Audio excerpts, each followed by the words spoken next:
sida aad la ogtahay ciidamadani 3 sano ay maqnaayeen 3 sano iyo bar 4 sano ilaa hadda wax goor intay maqnaayeen xataa lama yaqaano sababtu waxay tahay markii la qorayay ayaa waxa la qoray habeen madow qolal mugdi ha lagu qoray oday nabadoono iyo waxaan la aqoon iyo sirdoona qoray sida ku cad warbixinta uu siiyay taliyaha xoogga dalka Soomaaliya General Odawaay oo la weydiiyay golaha shacbiga Soomaaliya wuxuu sheegay inaanu ogeyn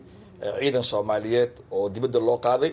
arrinkaasna waxa gadaal ka xaqiijiyay inay suurtagal tahay taliyihii hore nabad sugidda Soomaaliya mudane Fahdi Yaasiin ayaa wuxuu sheegay in hay-adaha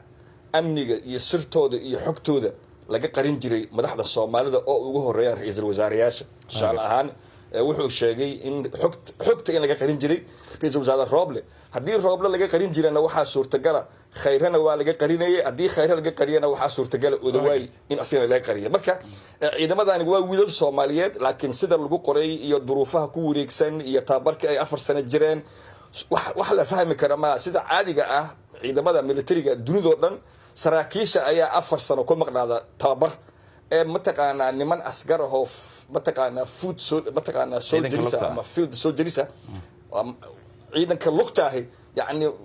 tababarka la siiyo waa 9 bilood marka ma naqaano ciidankaasi sidii loo qoray lama yaqaan ujeedadii loo qoray lama yaqaan mugdiya ku jira laakiin si kastaba aatee waa wiilal Soomaaliyeed oo dalkooda ku soo laabanaya marka taas waa soo dhaweynayna laakiin waxaan rabnaa inaan soo jeedino maadaama ciidamadaas aan marka hore niyad fiican dad la ayna qorin oo niyad qaldan iyo wax sida muuqata mugdi ku jira loo qoray ciidamadaas waa in marka hore tababar kale lagu siiyo Soomaaliya laba sabab dartood sababta koowaad waxay tahay dalka ay ka imaanayaan ma aha dal oo qawaaniin iyo dastuur iyo sharciga oo shaqeeya maaha